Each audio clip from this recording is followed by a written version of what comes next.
Hi there, it's Monday, it's day 22, which means that you're getting towards the last part of your reset. So, congratulations for all of your efforts so far. It is really great. I know that it's not always easy, but I hope you're starting to feel the effects. I hope you're starting to feel that your eyes are brighter, your energy is much more stable, and your skin is clearer, and your digestion issues are resolving, and I just, your pain, your inflammation levels are starting to subside. And I just hope that you're starting to really feel the effects that occur when we implement all of these recommendations. And just in case you've come across this video on YouTube and you don't know what I'm talking about, then just click the link underneath the video notes, in the video notes, and that will take you to the page on my website, which explains everything about this 31-day detox and reset program using or following the recommendations of the Ancestral health model, which is the primal health model, which is the paleo diet and lifestyle. Okay, so today we're talking about omega-6 and omega-3, super important. And yeah, let's just get right into it. Now, I've in the past promoted omega-3 balance oil, and from that period, from talking to lots of people about omega-3, it seems that everyone knows that it's really important to consume omega-3 oils in a supplement form or through foods, but next to no one knows about the prevalence of omega-6 in the modern diet and the negative impact of this upon our health. And this is, again, one of those things that it's sort of like, why isn't this common knowledge? Why is it that everyone knows one side of the story but not the other? Because when you know the other side of the story, you're much more motivated to switch habits and to maintain healthy habits. So the balance between omega-6 and omega-3 fatty acids, we touched on this the other day, but we'll go in deep here. Both omega-6 and omega-3 are essential for good health. They're necessary for the optimal function of the brain, the heart, and the immune system. But the omega-6 and the omega-3 ratio needs to be in balance. Now, omega-3 is well known as the anti-inflammatory fatty acid, but it's less well known, hardly anyone knows this, that excess omega-6 creates inflammation. So what this means is that when we have a higher concentration of omega-6 in our system, it's impossible for the body to be inflammation free, because it's promoting inflammation. So humans have evolved to have an omega-6 omega-3 ratio of 1:1. Right? And this perfect balance means that our immune system is capable of producing the amount of inflammation to heal wounds and fight bacteria and viruses. And that, example that we used at the very beginning, if you fall over and sprain your ankle, we need that inflammation to create the protective environment. But as soon as the healing is done, it's important that the body can just sort of dissipate and allow the inflammation to dissolve and flow away. Okay, and so that's why the omega-6 omega-3 ratio is evolved to be 1:1, inflammation and no inflammation. So the World Health Organization recommends a 4:1 ratio of omega-6 omega-3 for cardiovascular health.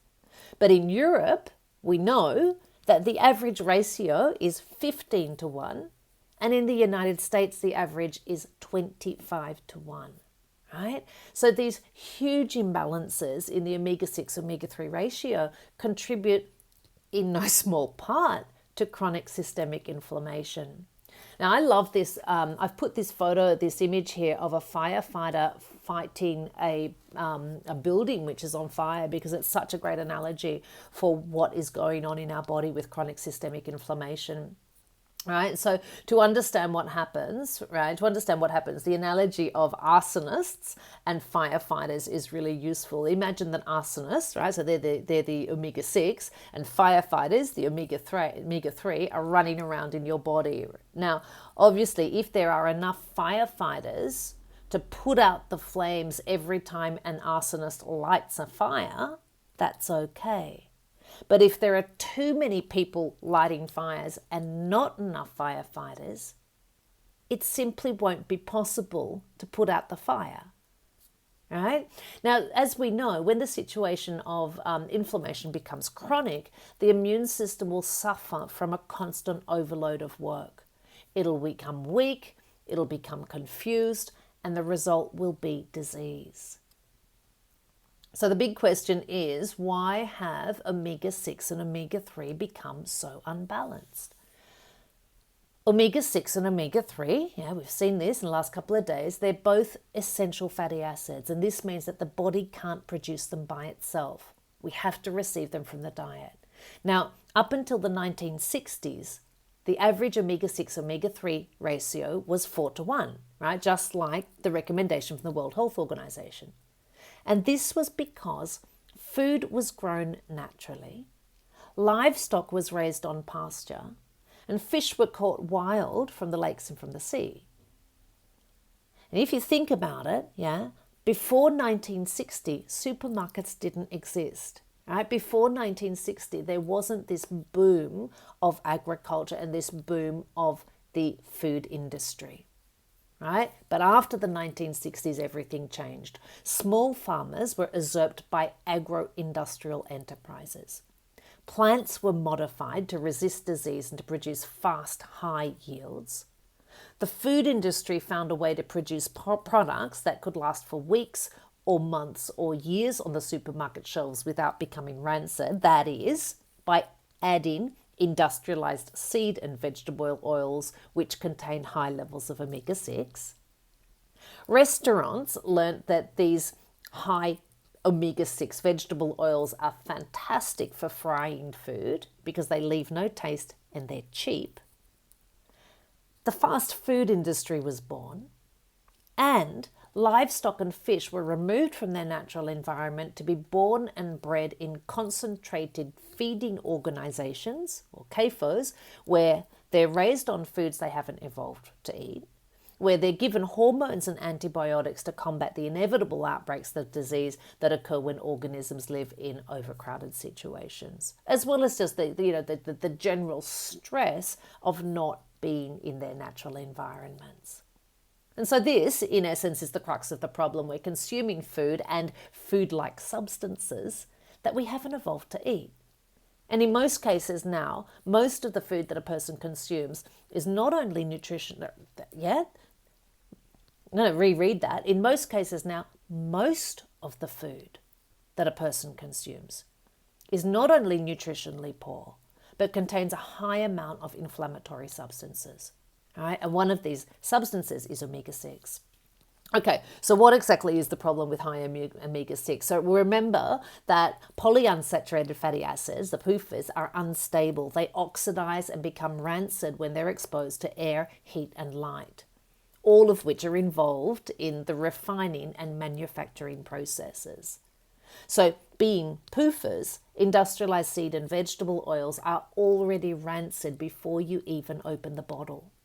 And cooking with them obviously only makes things worse, right? Now the big problem here is that our cells, every single cell in our body, must take up fat. Okay, it's essential for the cell membranes. It's essential for every cell in our body to take up fat. The problem is that they don't necessarily distinguish between healthy and unhealthy or synthetic fats. And when they take up rancid fats, the result is oxidative or free radical damage to the cells and the tissues, which obviously provokes an inflammatory response from the immune system.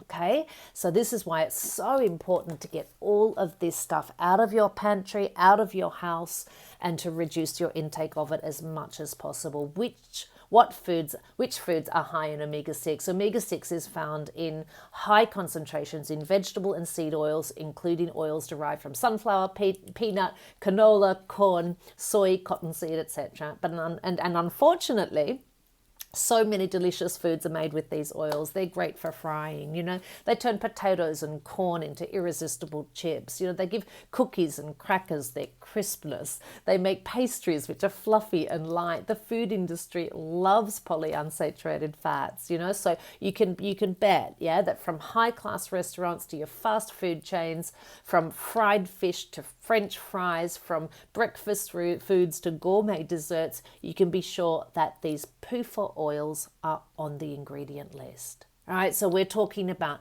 packaged foods from the supermarket. We're talking about baked goods, cookies and crackers and cakes and chips and pizza. We're talking about condiments like mayonnaise and mustard and ketchup. We're talking about all of those bottles of vegetable oil in general, all of those bottles which are advertised as good for frying. Talking about margarine. We're talking about Burger King, McDonald's, Kentucky Fried food from restaurants and pubs and trattorias and cafes, and we're also talking about the meat and the poultry and the eggs that come from animals that are raised on cereals and grains, right? Because it's not their natural food, right? So, okay, deep breath here.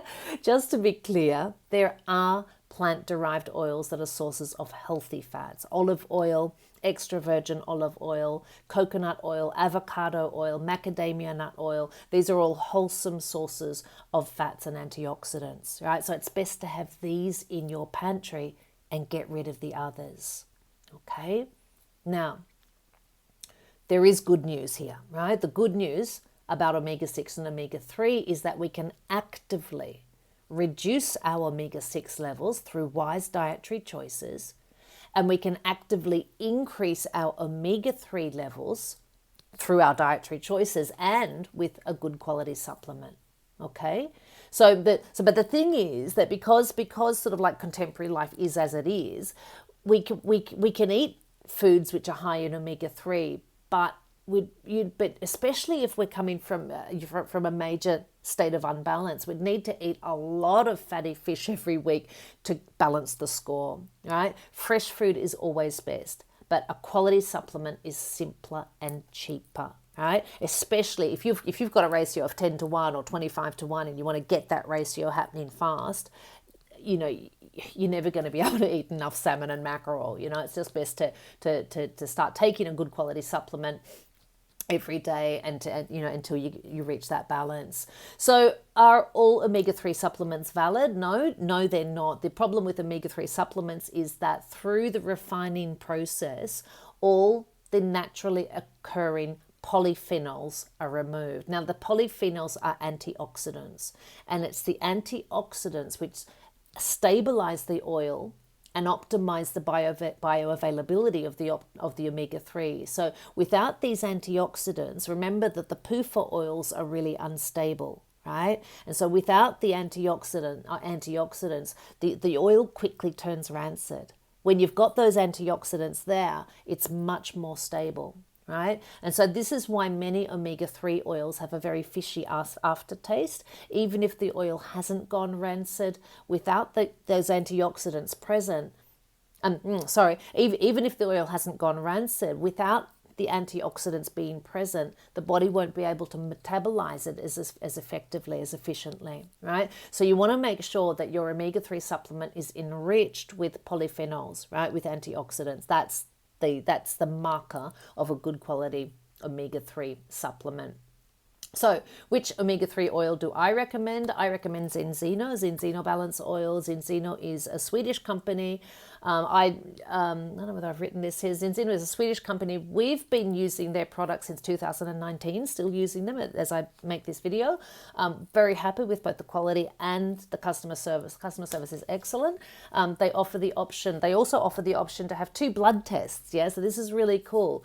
They're easy, do-at-home blood tests, and so you start before you start taking the oil, and then sort of about 3 months later you take it, you do another blood test. The blood tests are processed at an independent processing place, and that way you can see in a very clear way the effectiveness of the product, right? So you see where you're starting from, and then 3 months later you see where you're at, and so this is a really great service that they offer. Now to date, as I've prepared this, they've carried out over 300,000 tests, yeah, so more than 250,000, and so they really know the effectiveness of the product. And their balance oil contains extra virgin olive oil, yeah, organic extra virgin olive oil, and that way they add back the polyphenols, which are which have been removed through the refining process.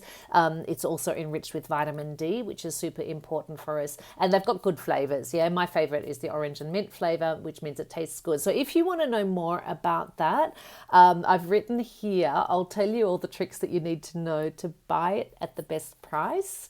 So just get in touch with me, or you can click through there, and I'll tell you all about it. And Zinzino is it's a multi-level marketing situation, just to be transparent about that. I'm not a representative for them now, but some people are uncomfortable with multi-level marketing schemes. I'm not. And I'm certainly not because I just sort of think the thing with them is that they're really transparent, and I just sort of find a lot of other, situations, economic marketing situations in the world aren't actually terribly transparent. You never know who's actually making the profit. These guys are really cool, and yeah, great product. Yeah, so if you would want to know more about that, then just click through there, or get in touch with me. And in the eat section today, this video is going on long, so I might just leave this one with you. The section today is on nuts and seeds. And again, talking about omega-6, be aware that some nuts and seeds are very high in omega-6 and others are very low. And so this is why, we say that your best choice is macadamia nuts, hazelnuts, cashews, and coconut. Whereas you want to limit your walnuts and your pine seeds and your linseeds and all of your seeds in general, okay? So, all right then, so let's leave it here. You do a bit of movement today, write in your journal, do a bit of gratitude practice, and I will see you again tomorrow. Okay, bye.